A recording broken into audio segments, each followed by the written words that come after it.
Tidak sedikit ada orang yang datang konsultasi sama kami begitu keadaannya. Secara zahir kelihatannya bahagia. Karena selalu di medsos itu tampil mesra sama pasangannya, expose ini, expose. Tapi di dalam tidak seperti itu. Jadi kalau aku sudah ridho kata Allah SWT, aku akan berikan apa saja. Termasuk kebahagiaan, ketentraman, kecukupan, segala macam. Sebenarnya inti permasalahan yang Anda belum faham. Anda sedang membuka pintu kemurkaan Allah yang di langit. Sehingga Allah mendatangkan sebab permasalahan itu muncul semuanya. Dan ini disebutkan kalau Rasulullah SAW sedang merasa ada penderitaan, ada kesusahan, maka beliau membaca ini. Siapa yang tertimpa resah, gundah, sakit, kesulitan, kesempitan, lalu dia mengucapkan, kecuali pasti Allah akan angkat darinya. Bismillahirrahmanirrahim. Gundah dan gelisah, sumpek, sedih, apapun istilah yang semakna dengan itu, mudah-mudahan ini juga difahami oleh teman-teman di Malaysia, karena ini bahasa yang kami gunakan di Indonesia, adalah sesuatu yang tidak diinginkan oleh semua orang. Kalau ditanya apakah Anda ingin gundah, gelisah, sedih, sumpek, ya, tentu jawabannya tidak. Karena semua orang tahu pada saat dia sedang gundah, gelisah, sedih, kepalanya pening, pusing, hatinya tidak tenang, dia juga tidak produktif secara otomatis. Secara otomatis dia tidak akan bisa produktif untuk melakukan banyak kegiatan-kegiatan. Karena memang seluruh energi dia tersirap dengan permasalahan yang sedang menjadi beban buat dia. Oleh karena itu teman-teman sekalian, setiap muslim harusnya memang menghindari masalah ini. Ya. Dan kalau Anda tanya kepada saya bagaimana cara menghindarinya, maka saya akan sebutkan dulu sebabnya. Sebab dalam Islam datangnya gundah, ya, sedih, gelisah, itu justru dari dua hal. Dangkalnya pemahaman agama terhadap agama dan juga dosa yang dilakukan. Kalau Anda faham agama Anda, maka Anda akan kembali kepada hadis Nabi SAW riwayat Bukhari Muslim, bahwasanya sungguh mengagumkan perkara seorang mukmin, kata Nabi SAW, dan itu tidak dimiliki kecuali oleh orang mukmin saja. Kalau dia diberikan, dan semua perkaranya baik, semua urusannya baik. Kalau dia diberikan nikmat, dia sedang senang, maka dia selalu bersyukur. Kalau dia diberikan cobaan, maka dia akan bersabar. Kalau Anda punya ilmunya, Anda akan tahu. Ternyata pada saat selama ini saya senang, maka kuncinya supaya bertahan dan bertambah syukur. Pada saat cobaan sedang datang, maka saya bersabar, yaitu menerima keputusan Allah, kemudian ikhtiar mencari jalan keluar, maka kita akan mudah untuk melaluinya. Tentu dengan punya ilmu. Kalau orang belum faham ilmu ini, tentu mereka akan melaluinya dengan, kalau nikmat ada mereka tidak bersyukur, cobaan datang mereka tidak bersabar. Sehingga selalu dalam dua keadaan mereka berkeluh kesah. Dan ini akan memunculkan, menjadi penyebab munculnya kegelisahan. Karena selalu merasa tamak dan tidak cukup dengan nikmat yang ada, dan selalu tidak bisa melalui dengan kesabaran cobaan yang sedang ada. Padahal syukur dalam sebuah nikmat dan sabar dengan cobaan yang sedang datang, dua sayap. Ya. Seperti kalau pesawat punya dua sayap yang bisa mengimbangi perjalanan kita selama kehidupan di muka bumi ini. Bahkan Ali bin Abi Thalib radhiyallahu anhu menggambarkan sabar itu dalam masalah itu ibarat seperti kepala dalam tubuh seseorang. Kalau kepala tidak ada, maka tidak akan ada kehidupan. Seperti itu kurang lebih gambarannya, gitu kan. Dan seorang mukmin akan selalu nikmat datang dia syukuri, kalau cobaan datang dijadikan sebagai bahan introspeksi diri. Ada masalah apa? Kenapa Allah Subhanahu wa taala sedang menguji saya?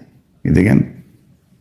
Karena memang ada hadis Nabi SAW yang sahih berbunyi, sesungguhnya seseorang bisa tertahan dari rezekinya, kenikmatan yang dia dapatkan justru karena dosa yang dia lakukan. Itu ilmu. Kalau dia tahu teorinya, dia akan lebih mudah untuk melaluinya. Oleh karena itu teman-teman saya ajak, jangan pernah berhenti untuk selalu komunikasi dengan para ulama-ulama kaum muslimin. Dengan da'i-da'i. Nah, di Indonesia Masya Allah melimpah sekali da'i-da'i dan ulama. Di Malaysia pun begitu. Saya beberapa kali diundang oleh teman-teman di sana. Masya Allah banyak tokoh-tokoh masyarakat kita yang punya ilmu, kapabilitas yang cukup. Tinggal bagaimana kita sering komunikasikan sama mereka.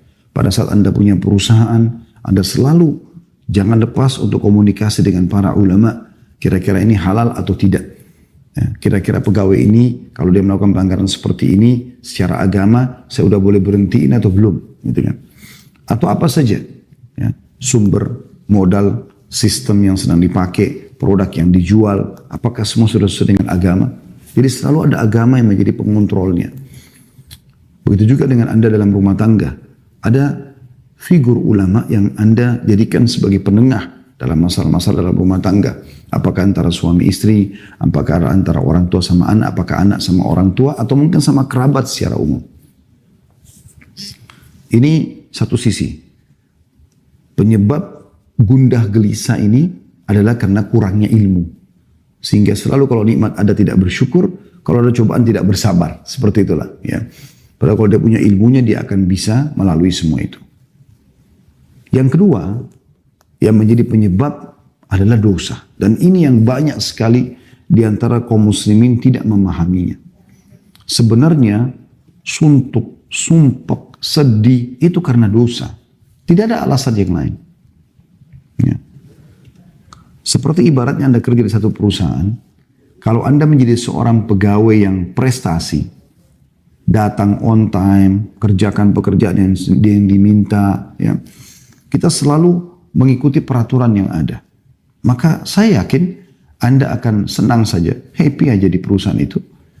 Begitu juga dengan atasan Anda pun akan mendapatkan semua bonus, gaji yang dijanjikan. Berbeda sekali dengan pegawai yang ugal-ugalan. Dalam bahasa Indonesia ugal-ugalan. Orang yang teledor, lalai. Dia datang kapan dia mau, pekerjaan tidak selesai, sering melanggar peraturan-peraturan. Maka kita akan temukan orang seperti ini akan ada tekanan-tekanan dari perusahaan. Ancaman-ancaman, mengurangi fasilitas dia. Sehingga membuat dia jadi gelisah. Dia sendiri melahirkan kegelisahan itu. Kegundahan itu muncul karena perbuatan dia. Jadi karena ada pelanggaran. Kalau tidak ada pelanggaran tidak akan terjadi hal itu. Oleh karena itu teman-teman jangan pernah dianggap remeh sedikit pun tentang masalah pelanggaran. Kita kembali kepada histori awal ayah kita Adam alaihissalam. Nabi Adam alaihissalam diciptakan oleh Allah subhanahu wa ta'ala lalu diletakkan di surga. Kita sudah tahu semuanya. Taruh di surga bersama istrinya Hawa alaihi wassalatu wassalam. Allah subhanahu wa ta'ala menyuruh Nabi Adam dan Hawa boleh menikmati apa saja di surga. Semuanya, istanahnya, buah-buahannya, airnya, semuanya. Allah menguji Nabi Adam AS dengan mengatakan, hanya jangan sentuh satu pohon ini. Ini saja. Karena ini saya melarangnya, kata Allah. Sudah selesai. Iblis datang mengganggu Adam AS, lalu membisikkan bisikannya yang menggoda, mengatakan, wahai Adam, sesungguhnya engkau tidak dilarang memakan buah ini, kecuali karena kalau kau makan, kau akan jadi kekal. Kau tidak akan melalui proses kematian. Maka Nabi Adam pun tergoda, lalu kemudian memakan buah tersebut. Lalu karena kemaksiatan kepada Allah ini, Allah hukum Adam alaihissalam. Coba teman-teman, kita renungi dulu firman Allah subhanahu wa ta'ala. Saya berharap teman-teman buka di aplikasi handphonenya Al-Quran. Surah Toha, surah nomor 20, ayatnya 121 sampai 127. Saya ulangi, surah Toha, surah nomor 20, ayat 121 sampai 127. Saya akan bacakan. A'udzu billahi minasyaitonir rajim. Wa 'asa Adamu rabbahu fagawa. Thumma ijtabahu rabbuhu fataba 'alaihi wa hada. قال اهبطا منها جميعا بعضكم لبعض عدو فإما يأتينكم مني هدى فمن اتبع هدايا فلا يضل ولا يشقى وَمَنْ أَعْرَضَ عَنْ ذِكْرِي فَإِنَّ لَهُ مَعِيشَةً ضَنْكًا وَنَحْشُرُ يَوْمَ الْقِيَامَةِ أَعْمَى قَالَ رَبِّ لِمَ حَشَرْتَنِي أَعْمَى وَقَدْ كُنْتُ بَصِيرًا قَالَ كَذَلِكَ أَتَتْكَ آيَاتُنَا فَنَسِيتَهَا وَكَذَلِكَ الْيَوْمَ تُنْسَى وَكَذَلِكَ نَجْزِي مَنْ أَسْرَفَ وَلَمْ يُؤْمِنْ بِآيَاتِ رَبِّهِ وَلَعَذَابُ الْآخِرَةِ أَشَدُّ وَأَبْقَى. Terjemahannya, dan Adam pun mendurhakai Rabb-nya. Ini awal kemaksiatan terjadi. Maka ia pun sesat. Allah sudah larang. Allah subhanahu wa ta'ala sebagai pencipta, saudaraku seiman, memberikan kepada anda banyak sekali nikmat. Dan opsinya, pilihannya banyak sekali. Kayak misalnya makanan. Boleh makan sapi, kambing, ayam, kelinci, semua hewan yang ada di lautan. Halal. Dan Allah haramkan sebagian. Babi, anjing atau yang bertaring. Jadi, yang halal lebih banyak. Begitulah kasus Nabi Adam AS. Di surga banyak sekali pilihannya. Yang dilarang cuma satu. Tapi ternyata efek daripada pelanggaran pada satu ini membuat Nabi Adam AS dikeluarkan dari surga itu. Dikeluarkan dari fasilitas yang ada. Perhatikan selanjutnya. Kemudian Rabb-nya Adam AS memilihnya. Maka dia menerima taubatnya dan memberi Adam petunjuk. Artinya pada saat itu Nabi Adam AS menyesal. Kemudian beliau bertaubat dan Allah terima taubatnya. Lalu Allah berfirman, turunlah kamu berdua dari surga bersama-sama. Sebagian kamu menjadi musuh sebagian yang lain. Adam dan iblis yang menggodanya. Maka jika datang kepadamu petunjuk dariku, di muka bumi ini akan datang nanti petunjuk-petunjuk wahyu turun dari langit. Barang siapa yang mengikuti petunjukku, kata Allah, ia tidak akan sesat dan tidak akan celaka. Makna tidak sesat dan tidak celaka, tidak sedih, tidak sumpek, ya, tidak gundah. Dia akan bahagia.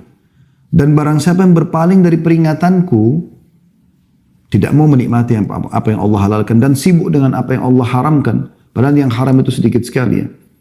Tadi contoh makanan sudah saya berikan gambaran. Begitu juga dengan contoh minuman. Allah misalnya haramkan khamr, nggak boleh minum khamr yang memabukkan, nggak boleh narkotika. Allah ganti dengan susu, madu, sirup, banyak yang lain. Minuman halal. Allah haramkan zina. Kita butuh syahwat, ada syahwat untuk melampiaskan sama lawan jenis. Tapi Allah buka pintu nikah. Dan ada solusi, bukan tidak ada solusi dalam Islam. Makanya Allah bilang, siapa yang berpaling dari peringatanku, tetap memilih sesuatu yang bermaksiat kepadaku, maka sungguhnya baginya penghidupan yang sempit. Sempit ini gundah, sedih, sumpek. Siapa yang bermaksiat kepada Allah, ini diancamkan seperti ini. Dan kami akan mengumpulkannya pada hari kiamat dalam keadaan buta. Dibangkitkan nanti di mahsyar hari kiamat, buta.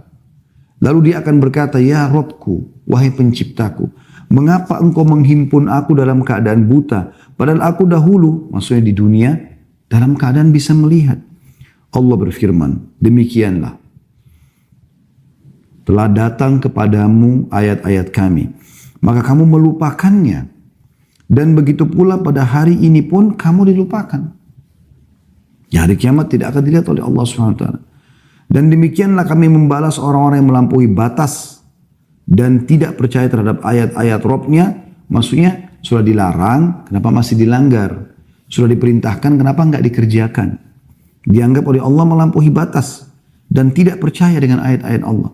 Dan sungguhnya adab di akhirat itu lebih berat dan lebih kekal lagi. Ya.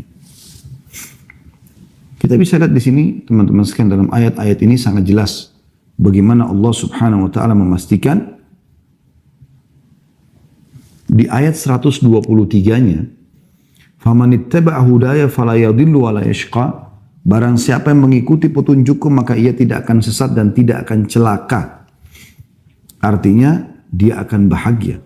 Di 124-nya Allah mengatakan, "Wa man a'rada an dzikri fa inna lahu ma'isyatan danka." Ya, dhanka. Dan siapa yang berpaling dari peringatanku, nggak mau mengerjakan apa yang aku perintahkan, menikmati yang halal, dan mau bermaksiat kepadaku buat yang haram, maka sesungguhnya baginya kehidupan yang sempit. Coba dengar teman-teman di potongan ayat ini.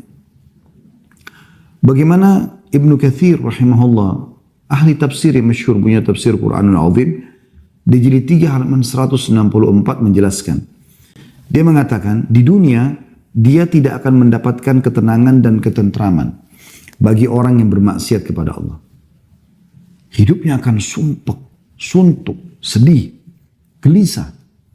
Sebanyak apapun harta yang dia milikin, nggak pernah cukup. Rumahnya mewah, gelisah di dalamnya. Karena berisi dengan hal-hal yang haram. Ada orang rumahnya gubuk, kecil, biasa, miskin, susah. Pas-pasan hidupnya, tapi tenang jiwanya. Nah itu karena jauh dari kemaksiatan. Kata beliau, di dunia, orang-orang yang bermaksiat, dia tidak akan mendapatkan ketenangan dan ketentraman. Hatinya gelisah yang diakibatkan kesesatannya. Meskipun zahirnya yang kelihatan, nampaknya begitu enak. Bisa mengenakan pakaian yang ia kehendaki, bisa mengkonsumsi jenis makanan apa saja yang dia inginkan, bisa tinggal di mana saja yang ia kehendaki. Ini perkataan Ibnu Katsir rahimahullah ya. Selama ia belum sampai pada keyakinan dan petunjuk, maka hatinya akan senantiasa gelisah, bingung, ragu, dan masih terus saja ragu. Inilah bagian dari kehidupan yang sempit. Subhanallah, orang yang melakukan perzinahan misalnya. Walaupun dia masuk ke dalam hotel bintang 5, dia akan berzina dengan seorang pasangan yang sempurna secara fisik. Laki-lakinya tampan, putih, kaya, pinter. Perempuannya juga begitu, cantik, tinggi, putih, segala macam. Ya. Nah, tetap saja pada saat mereka mau melakukan, mereka punya rasa ketakutan. Dan pada saat mereka sudah melakukannya pun, tidak ada ketentraman jiwa. Ada sesuatu yang sumpek. Ketakutan, ada beban pikiran. Tidur mimpinya buruk. Dan akan sangat beda sekali dengan orang yang melakukan dengan pasangan halalnya, suami istri. Mereka akan tenang secara kejiwaan. Orang juga semua tahu mereka dalam kamar melakukan biologis. Ke hotel pun mereka tidak pernah ragu karena jelas statusnya, jelas pasangan halal suami istri. Maka biologis pun setelah biologis itu tenang. Terlihat wajahnya berseri-seri. Berbeda. Halal sama haram beda. Kata beliau, alangkah seringnya kita melihat dan mendengar berita tentang orang-orang yang memiliki harta yang sangat banyak. Mati bunuh diri dengan terjun dari tempat-tempat yang tinggi atau gedung-gedung. Apa yang menyebabkan mereka melakukan itu? Pasti penyebabnya adalah sempitnya kehidupan yang menderahnya akibat berpaling dari zikrullah. Kalau orang-orang yang berpaling dari zikrullah, mengingat Allah, tidak bertaubat, maka akibatnya mereka akan dikumpulkan pada hari kiamat di padang mahsyar dalam keadaan buta. Sebagaimana Allah sudah menyebutkan itu dalam surah Al-Isra, surah nomor 17 ayat 72. A'udzu billahi minasyaitonir rajim, wa man kana fi hadhil a'ma fa huwa fil akhirati a'ma wa adallu sabila. Siapa yang dalam kehidupan dunia ini buta hatinya dari maksiat kepada maksiat, dan orang-orang yang tidak punya ilmu agama, mereka kalau buat dosa, mereka tidak taubat. Mereka sudah berzina, mereka sudah mencuri, mereka sudah membunuh. Lalu mereka tidak tahu harus kemana arahnya. Besoknya diulangi lagi. Berzina lagi, ke diskotik lagi, mabuk-mabukan lagi. Tambah sumpek di atas sumpek. Dan akhirnya membuat dia menutup hidupnya dengan bunuh diri. Berapa banyak orang, aktor-aktor yang sudah terkenal, sudah sampai pada tingkat ya, terkenal sekali, famous sampai luar biasa, seluruh dunia mungkin mengenalnya. Tapi ditutup hidupnya dengan narkotika, ditutup hidupnya dengan bunuh diri, ya, ribut rumah tangganya, dan segala macam hal. Tidak sedikit ada orang yang datang konsultasi sama kami begitu keadaannya. Secara zahir kelihatannya bahagia, karena selalu di medsos itu tampil mesra sama pasangannya, expose ini, expose, tapi di dalam tidak seperti itu. Mereka ada yang banyak datang kepada kami berbicara dan ternyata tidak seperti itu keadaannya. Tidak seperti apa yang diperlihatkan di depan umum. Dan itu yang terjadi. Oleh karena itu teman-teman sekalian, kita harus benar-benar memikirkan masalah ini. Kalau ternyata penyebab dan akibat daripada maksiat ini besar sekali. Ya, besar sekali akibatnya. Baik, kita coba teman-teman sekalian lebih dalam lagi untuk mempelajari kira-kira efek-efek apa yang didatangkan dari kemaksiatan itu. Seperti apa sih kira-kira? Yang pertama sekali yang bisa datang, ya, yaitu dia akan mendatangkan kemurkaan Allah Subhanahu wa Ta'ala. Dan murka Allah ini berbahaya sekali. Karena kalau sudah Allah pencipta langit dan bumi ini murka, pemilik jasad Anda murka dengan Anda, ini bahaya sekali. Segala macam ancaman bisa datang kepada Anda. Tadi biar kita pakai baju bagus, biar rumah kita bagus, di apartemen mewah, punya mobil mewah, pekerjaan banyak, titel dan jabatan menumpuk, tetap sumpah, tetap sedih. Karena sebenarnya dia sedang melakukan sesuatu yang merusak hubungan dia dengan Sang Pencipta langit dan bumi. Karena kita kalau sedang punya nikmat teman-teman sekalian, lagi makan enak, lagi berpakaian, lagi segala macam enak, yang ciptakan kita Allah, yang ciptakan nikmat itu Allah, yang bisa mempertahankannya hanya Allah. Kalau kita sedang sedih dan punya masalah, maka yang ciptakan kita Allah, yang ciptakan masalah itu Allah, yang bisa menghilangkannya juga hanya Allah. Itu yang sering Anda dengar mungkin, Qul inna salati wa nusuki wa mahyaya wa mamati lillahi rabbil alamin. Katakan hai Muhammad dan ajarkan kepada umatmu. Salatku, ya, Qul inna salati wa nusuki, sembelihanku, ya, ibadahku, wa mahyaya, kehidupanku, wa mamati, dan hidup matiku lillahi rabbil alamin, itu Tuhan alam semesta. Itu konsep dasarnya seorang muslim. Anda kalau punya masalah teman-teman sama siapapun, yang paling pertama Anda jadikan bahan muhasabah adalah bagaimana Anda bermuhasabah, introspeksi diri, hubungan Anda dengan Allah Subhanahu wa Ta'ala. Enggak usah repot teman-teman, sibuk mengkanter, ini orang fitnah saya, ini orang gibah saya, enggak ada gunanya. Usaha saya bangkrut karena sebab ini, sebab itu hanya sebab-sebab agar ada cerita di tengah manusia. Sebenarnya inti permasalahan yang Anda belum faham. Anda sedang membuka pintu kemurkaan Allah yang di langit. Sehingga Allah mendatangkan sebab permasalahan itu muncul semuanya. Perhatikan hadisnya riwayat Imam Ahmad. Kata baginda Nabi SAW, Allah berfirman dalam hadis Qudsi, Aku Allah, tidak ada Tuhan selain aku. Jika aku ditaati, aku ridho. Dan jika aku ridho, maka aku akan memberi berkah. Dan keberkahanku tidak ada akhirnya. Jadi kalau aku sudah ridho, kata Allah SWT, aku akan berikan apa saja. Termasuk kebahagiaan, ketentraman, kecukupan, segala macam.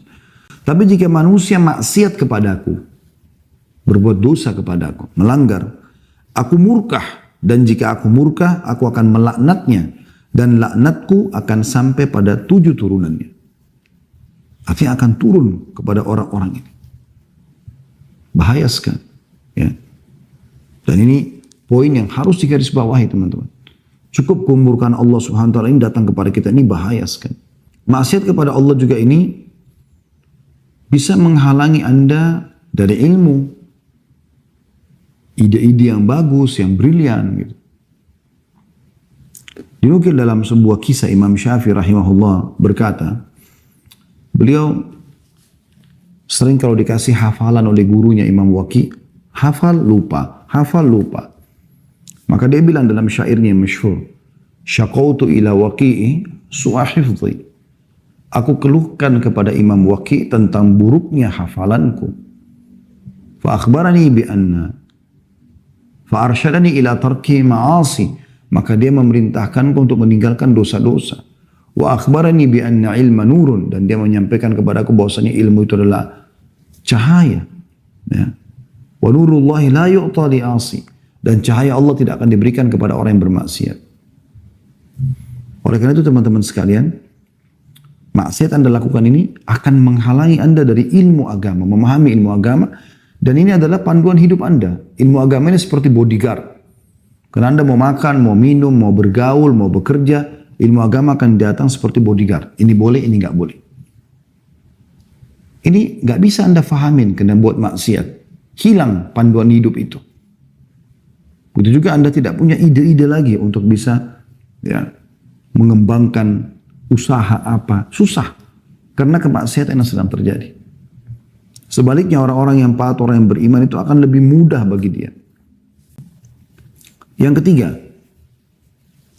akan terhalangi dari rezeki yang Allah berikan.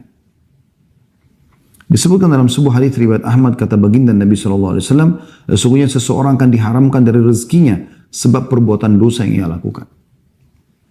Jadi ada rezeki-rezeki yang harusnya sampai kepada Anda, tapi kan Anda bermaksiat maka tidak dapat. Ya. Ini satu kerugian yang luar biasa. Kemudian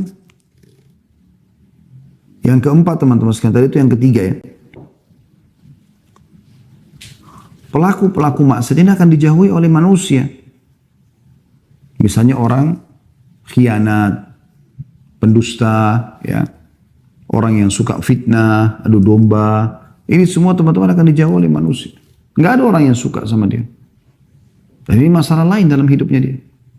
Dan ini juga akan membuat orang sumpek, sedih. Karena memang tidak ada orang yang mau berteman sama dia.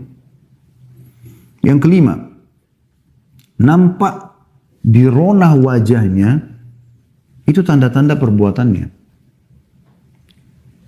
Dikatakan oleh Ibnu Abbas radhiyallahu anhu, sesungguhnya perbuatan maksiat itu meninggalkan bekas hitam di wajah, noda hitam dalam hati, lemah pada fisik, sempit dalam rezeki, dan kebencian dalam hati manusia. Ini kata sahabat Nabi Ibnu Abbas radhiyallahu anhu. Jadi ini semua rangkumannya sumpek, sedih ya.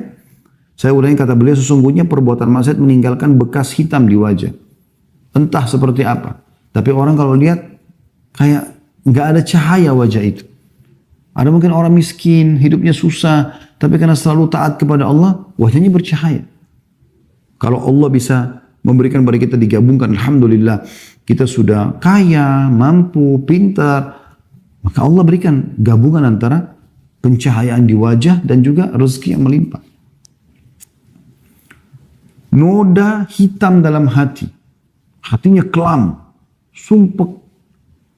Karena kalau hati terang, dia akan senang, bahagia. Kemudian lemah pada fisik. Mudah sakit, kena penyakit-penyakit kronis. Kita temukan Masya Allah, orang-orang yang saleh dan salihah jauh dari semua ini. Bahkan kita temukan hidupnya husnul khatimah. Meninggal masih dalam keadaan sehat, umur 70 tahun, 80 tahun. Dalam keadaan sujud, baca Quran, lagi sholat Jumat, meninggal dunia. Beda dengan ahli maksiat ini, meninggal dalam keadaan tabrakan, narkotika, ya, di penjara dan segala macam hal. Kemudian sempit dalam rezeki. Dan yang terakhir kebencian manusia. Orang tidak suka dengan orang-orang yang berbuat maksiat ini. Secara fitrah, orang yang suka, walaupun tampan, walaupun cantik, tapi lisannya tajam, suka nyakitin orang, orang nggak suka berteman sama dia. Dan ini hal yang luar biasa teman-teman sekalian, yang harus diperhatikan baik-baik. Efeknya luar biasa. Kemudian yang keenam, lidahnya itu bisa menjadi clue pada saat meninggal, ajal datang. Umumnya ahli maksiat ini susah untuk syahadat, ya, susah untuk beribadah kepada Allah Subhanahu wa taala. Dia akan tutup hidupnya dengan perbuatan buruk. Disebutkan dalam sebuah hadis yang sahih bahwasanya Nabi SAW bersabda, ya, Allah akan menutup hidup seseorang hamba sesuai dengan hal yang ia biasa lakukan. Jadi kalau teman-teman mau lihat orang ini husnul khatimah atau su'ul khatimah, apakah hidupnya baik atau buruk, ya, itu teman-teman sekalian lihat beberapa hari sebelum dia meninggal. Dia kalau terbiasa mengerjakan satu perbuatan dalam hidupnya walaupun manusia tidak tahu, Allah akan buat dia melakukan itu. Misal contoh, selama ini orang tidak pernah tahu dia itu berzina misalnya. Maka pada saat mau meninggal, dia akan melakukan perbuatan itu sehingga nanti Allah tutup hidupnya dengan itu, wa na'udzubillah. Atau khamr, atau mencuri, atau riba, atau apa saja. Dan sebaliknya orang-orang yang terbiasa dengan perbuatan amal soleh, Allah akan tutup hidupnya beberapa hari sebelum dia meninggal dengan maksimal mengerjakan ibadah itu. Misalnya dia biasa baca Quran, biasa sholat malam, biasa sholat duha, biasa sholat di masjid. Nanti Allah tutup hidupnya dengan itu. Dan ini bahaya sekali. Berarti orang yang terbiasa bermaksiat, teman-teman, Allah akan tutup dia dengan itu. Allah permalukan di dunia dia dengan dia melakukan kemaksiatan tersebut, lalu kemudian dia akan meninggal dalam keadaan berbuat maksiat itu. Nah, ini efek yang luar biasa. Yang lebih luar biasa lagi, teman-teman, yang terakhir adalah yang ke-8 ya, kurang lebih. Itu bisa terwariskan perbuatan-perbuatan buruk ini. Sebagaimana amal soleh juga bisa terwariskan. Sekarang kalau terwariskan itu begini maksudnya. Teman-teman kalau biasa melakukan satu kemaksiatan, Anda kan akan kerjakan itu, akan dilihat oleh anak-anak. Anak-anak mungkin akan menjadikan sebagai contoh dan tolok ukur. Oh, ternyata ayah saya itu begini, ibu saya itu begini. Kita temukan dalam rumah tangga, teman-teman sekalian, kalau seandainya ada orang yang terbiasa teriak-teriak misalnya, bertengkar, berkelahi sama pasangannya, maka kita temukan anaknya itu memang suka teriak-teriak. Kalau di rumah itu santun, sopan, baik, maka juga begitu kondisi anak-anaknya. Keluarga itu biasa orang tuanya sholat, ya, berbagi, bersedekah, anak juga akan seperti itu. Tapi kalau mereka biasa buat kemaksiatan, anak juga kita akan temukan seperti itu. Yang kita temukan biasa orang-orang yang istilahkan broken home dan segala macam. Anak-anaknya karena dilihat ibunya sama laki-laki lain, ayahnya sama laki-laki lain. Di rumah ada khamar, di rumah ada narkotika dan segala macam hal. Anaknya jadi ikut-ikutan. Jadi itu terwariskan. Itu bahaya sekali. Makanya Umar bin Khattab radhiyallahu anhu itu pernah lewat di rumah salah satu penjual susu di kota Madinah di malam hari. Kebetulan yang jual susu ini seorang nenek tua, punya cucu. Cucunya perempuan. Kemudian dia mengatakan pada cucunya, susu sekarang ini mulai banyak saingan yang menjual. Dan kita perlu menambah dengan air, campur dengan air. Supaya kita juga bisa dapat keuntungan. Kata cucunya, perempuan juga cucunya mengatakan kepada neneknya, kalau Umar tahu, Umar akan marah dengan kita. Sebenarnya Umar bin Khattab radhiyallahu anhu lagi ada di dekat dinding rumah mereka. Ya. Dia sedang mendengar itu. Tapi mereka berdua ini tidak tahu kalau Umar bin Khattab ada di situ. Maka kata neneknya, Umar nggak ada, Umar nggak dengar. Kata si anak perempuan tersebut dengan penuh keyakinan. Sambil menangis dia mengatakan, kalau Umar tidak tahu bagaimana dengan Tuhannya Umar. Saya takut nenek. Maka dia pun menangis terisak-isak. Apa yang terjadi? Dengan tangisan si anak perempuan, cucu perempuan tadi ini, Umar bin Khattab pulang ke rumahnya, bangunkan anak-anak laki-lakinya, lalu menawarkan siapa yang mau menikah dengan cucunya penjual susu. Pada waktu itu Umar bin Khattab khalifah. Anaknya semuanya ada anak-anak raja. Disuruh nikah dengan cucu penjual susu. Kenapa? Karena Umar bin Khattab tahu bahwasanya si cucu tadi ini tidak mungkin mengingatkan neneknya sambil menangis kecuali karena keimanannya. Umar bin Khattab membeli keimanan itu karena tahu nanti juga akan terwariskan itu. Dan ternyata betul, sebagian ulama mengatakan dari anak Umar yang bernama Asim menikah dengan cucu penjual susu tadi, lahirlah Abdul Aziz, dan dari Abdul Aziz lahir Umar bin Abdul Aziz yang terkenal dengan kesolehannya. Dari ini bisa saja terjadi. Gitu kan. Ini efek-efek yang luar biasa. Baik, kita tutup teman-teman sekalian dengan lalu apa yang harus kami lakukan. Yang pertama, jauhi semua kemaksiatan teman-teman. Apapun alasannya semaksimal mungkin. Mulai sekarang jangan lagi berbuat dosa-dosa dan Anda pribadi lebih mengerti dosa apa yang sedang Anda lakukan. Anda lebih tahu. Jadikan bahan muhasabah. Karena memang ada timbangannya. Kalau ini timbangan dosa dan ini timbangan amal saleh. Selama ini masih berimbang, Anda masih buat dosa dan Anda juga masih ibadah. Anda sholat, Anda tutup aurat.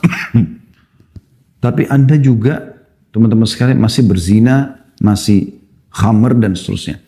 Maka tidak akan ada kenikmatan dalam ibadah ini. Nggak ada kehusyuan dalam sholat, tidak ada kenikmatan ibadah. Gitu loh. Ini poin yang harus digarisbawahin. Ya. Kapan ini ada kenikmatannya? Kalau dia naik rate-nya dan maksiat ini turun.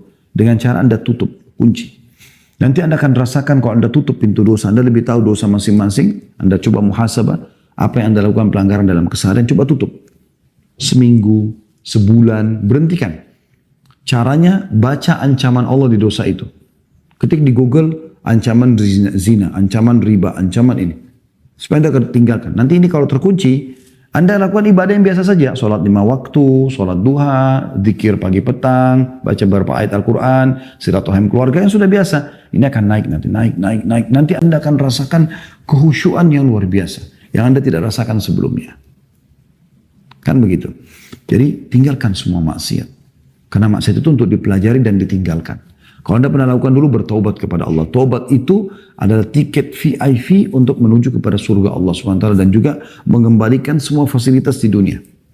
Karena dengan taubat, berarti dimaafkan kesalahan kita, rezeki akan datang kepada kita di dunia dan di akhirat kita akan selamat masuk surga insya Allah. Yang kedua teman-teman sekalian, jadikan sebagai bahan introspeksi diri. Selain jauhkan maksiat. Kalaupun sampai sudah terjadi sumpek dan sedih itu, jadikan bahan muhasabah. Kalau Anda punya kesalahan, taubat kepada Allah. Kalau Anda tidak salah, dan ternyata ada gunjingan, ada fitnah yang datang, maka itu murni cobaan dari Allah. Anda bersabar. Aisyah radhiyallahu anha ummul mukminin difitnah, berzina sama Safwan, padahal beliau tidak kerjakan. Tapi itu hanya akan menambah kemuliaan bagi dia. Karena kadang-kadang untuk pindah ke satu level, Allah datangkan ujian kepada Anda. Kata sebagian ulama, ada sebagian hamba Allah, ini perumpamaan, yang dia akan disampaikan oleh Allah di derajat yang sangat tinggi di surga. Yang dia tidak bisa jangkau kecuali dengan 100 tahun sholat malam, 100 tahun sholat duha, 100 tahun sedekah, 100 tahun bakti sama orang tua. Tapi umur dia hanya 60 tahun. Umur dia hanya 60 tahun. Maka Allah datangkan ujian buat dia. Dia difitnah, bangkrut usaha, kena penyakit 10 tahun untuk mencapai derajat tersebut. Karena dengan amal soleh dia tidak cukup. Kalau dia tidak ada buat kesalahan. Kalau dia buat kesalahan, ya sudah introspeksi diri. Tutupin aib itu, bertobat kepada Allah, kembali kepada Allah SWT. Jadi poin pertama, tinggalkan semua maksiat semaksimal mungkin. Kalau Anda bisa lakukan, sudah selesai. Alhamdulillah. Tapi kalau sudah lanjut terjadi, tahap kedua adalah bagaimana Anda introspeksi diri. Kalau dari diri Anda, segera taubat kepada Allah. Kemudian kalau bukan dari Anda, murni cobaan, maka bersabar. Yang ketiga, dan ini yang tidak kalah penting teman-teman sekalian, sering ucapkan doa-doa. Ada beberapa doa. Ya. Yang pertama sekali adalah, saya ingin sebutkan hadis Nabi SAW. Dan ini disebutkan kalau Rasulullah SAW sedang merasa ada penderitaan, ada kesusahan, maka beliau membaca ini. Dalam hadis dikatakan, dari Ibnu Abbas radhiyallahu anhuma, bahwasanya Nabi SAW berdoa ketika kesusahan, misalnya pasukan perang, beliau berharap bisa menang, gitu kan.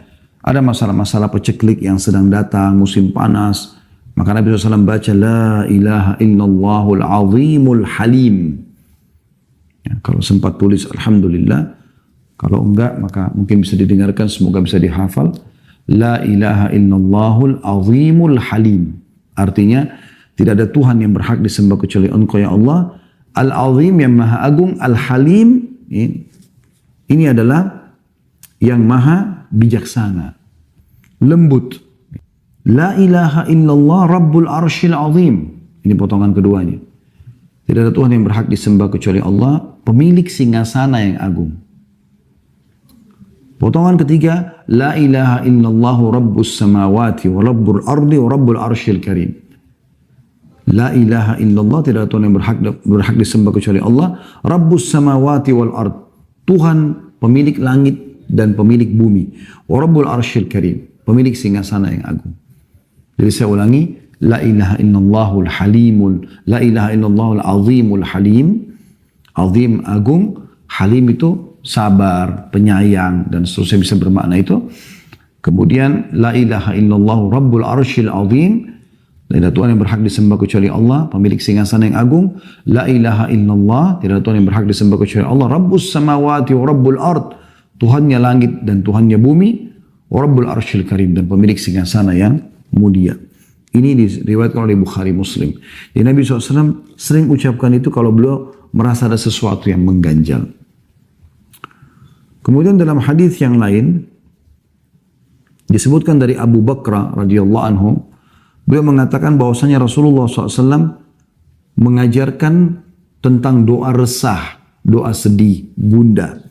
yaitu membaca Allahumma rahmataka arju fala takilni ila nafsi tarfata ain aslih li sya'ni kullahu la ilaha illa ant. Artinya, Allahumma rahmataka arju, ya Allah rahmatmu lah yang aku harapkan. Fala takilni ila nafsi tarfata ain, maka jangan pernah engkau sandarkan keputusanku pada diriku sekejap mata. Jadi biarkan engkau yang memutuskan semua, ya Allah. Aslih li sya'ni kullah, perbaikan semua urusanku. La ilaha illa ant, tiada Tuhan yang berhak disembah kecuali engkau. Hadis ini sahih, diriwayatkan oleh Abu Daud dan dihasankan oleh Syekh Albani. Juga dalam riwayat yang lain, riwayat yang dihasankan oleh Albani, diriwayatkan oleh Tirmidzi, yaitu dari Anas bin Malik radhiyallahu anhu bahwasanya Nabi SAW jika disusahkan sebuah perkara, beliau membaca ya Hayyu ya Qayyum birahmatika astaghits. Wahai zat yang maha hidup dan terus menerus mengurus makhluknya. Ya Hayyu ya Qayyum birahmatika astaghits. Dengan rahmatmu lah aku memohon pertolongan.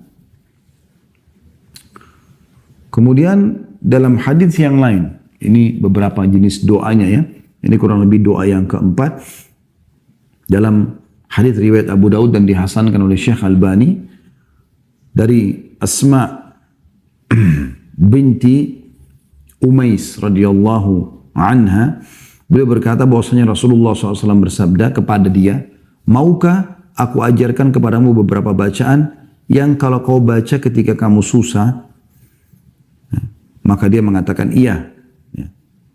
Maka kata Nabi SAW, bacalah Allahu Rabbi la usyriku bihi syai'a. Allahu Rabbi, Allah adalah Tuhanku, dua kali Allah yang disebutkan. La usyriku bihi syai'an, aku tidak menyekutukan sesuatu dengannya. Ya. Dalam sebuah riwayat dikatakan, man asabahu hammun au ghammun au saqamun au syiddah, faqal, siapa yang tertimpa resah, gundah, sakit, kesulitan, kesempitan, lalu dia mengucapkan Allahu Rabbi la syarikalah. Allah Tuhanku, tidak ada sekutu bersamanya, kecuali pasti Allah akan angkat darinya. Hadis ini riwayat Tabarani dan disahihkan oleh Syekh Albani. Ya, jadi kita baca ringkas kan, Allah Rabbi la syarikalah. Udah kita ulangi zikir itu. Maka ini akan menjadi penyebab diangkatnya permasalahan kita.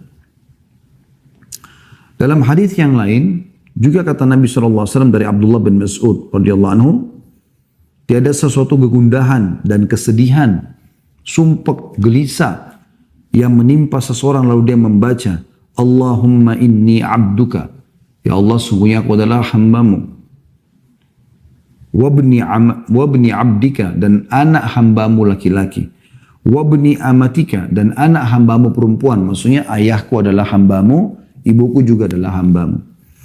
Nasiyati biyadik, ubun-ubunku, ini bagian tengah kepala, di tanganmu. Madin fiyya hukmu, berjalan berlaku keputusanmu padaku. Adlun fiyya qada'uk, sangat adil keputusanmu padaku. As'aluka bikulli ismin huwalak, aku memohon kepada semua nama yang kau miliki.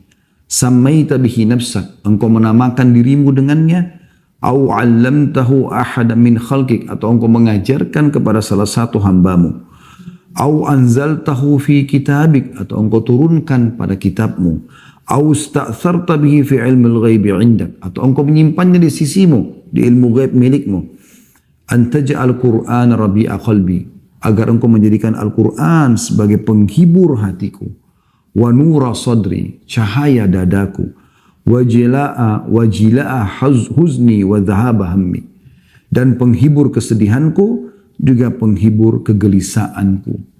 Ya. Kata Nabi SAW, ya, siapa yang membaca ini maka Allah akan mengganti kesedihannya menjadi kesenangan. Allah akan ganti kesedihannya menjadi kesenangan. Jadi ini wasiat Nabi SAW. Memang sedikit panjang, Tapi ini kalau anda hafal insya Allah dan anda amalkan, dijamin ya, oleh Nabi SAW akan mendapatkan jalan keluar. Begitu juga teman-teman sekalian dengan doa Zannun. Disebutkan dalam Zannun ini Nabi Yunus ya. Pada saat beliau di dalam perutnya ikan, ya, beliau mengucapkan la ilaha illa anta subhanaka inni kuntu minadh dhalimin. Tidak ada Tuhan yang berhak disembah kecuali Engkau, Maha Suci Engkau ya Allah, aku termasuk orang-orang zalim. Ada sebuah riwayat, gitu kan, disebutkan oleh Sa'ad radhiyallahu anhu, beliau mengatakan, kami pernah duduk-duduk bersama Nabi Muhammad sallallahu alaihi wasallam, lalu beliau bersabda, maukah aku beritahukan kepada kalian sesuatu jika salah satu dari kalian didatangi kesusahan, musibah dari musibah-musibah dunia, ia berdoa dengannya niscaya akan dilepaskan darinya, akan selesai permasalahannya. Lalu beliau dijawab, tentu kami mau wahai Rasulullah. Kata Nabi SAW, doa Zannun yang ditelan oleh ikan, yaitu la ilaha illa anta subhanaka inni kuntu minadh dhalimin. Jadi ini beberapa jenis doa yang kita boleh baca, anjuran untuk baca. Ya, dan kalau misalnya anda belum menghafalnya, anda bisa tentunya kembali kepada doa dalam bahasa Indonesia, dalam bahasa Melayu, anda bisa sampaikan. Yang penting adab doanya, anda menghadap kiblat, anda lebih baik berwudu, ya. Kalau mau lebih bagus lagi, anda sholat sunnah, taubat 2 rakaat, selesai salam, anda mengangkat tangan ke langit, jangan lupa puji Allah dulu minimal, alhamdulillah. Kemudian baca salawat kepada Nabi SAW, wassalatu wassalamu ala rasulillah, lalu bahasa Melayu atau bahasa Indonesia. Ya Allah, sungguhnya hambamu ini telah tertimpa penyakit yang sudah sekian tahun menderita, ya. Angkatlah penyakit ini ya Allah, hanya Engkau lah yang bisa memberikan kesembuhan. Ya Allah, hambamu ini sudah lama menikah, belum memiliki keturunan, maka mudahkanlah keturunan untukku ya Allah, sebagaimana Engkau karuniakan keturunan kepada Nabi Zakaria, ya. Karena Nabi Zakaria menikah kurang lebih 70 tahun baru dapat anak, ya. Kemudian bisa juga misalnya ada masalah lain, ya Allah, sungguhnya hamba sudah terlilit utang yang sangat banyak. Ya, dan ini kesalahan hamba mohon ampun kepadamu ya Allah, mudahkan hambamu untuk selalu, ya, bisa punya peluang untuk menyelesaikan utang tersebut sebelum meninggal dunia. Dan semua keluh kesah kita bahasakan dengan penuh keyakinan teman-teman, karena kata Nabi SAW, berdoalah kalian kepada Tuhan kalian dalam kondisi yakin akan diterima, karena Allah tidak akan terima doa dari hati yang lalai, ya. Ini kurang lebih gambarannya. Kalau kita simpulkan, sebenarnya jauhi kemaksiatan teman-teman sekalian, karena dia sumber kesedihan, sumpah, sedih dan segala macam. Bahkan salah satu dari para salafus saleh pernah berkata, aku tahu aku punya dosa kepada Tuhan Allah pada saat aku melihat perubahan sikap dari pasangan hidupku. Kebetulan karena dia laki-laki, dia mengatakan perubahan sikap dari istriku dan juga tungganganku, bahkan tikus yang masuk ke dalam rumahku. Artinya, orang kalau jaga hubungannya sama Allah SWT, Allah akan jaga semua fasilitas yang ada pada dia. Allahu a'lam.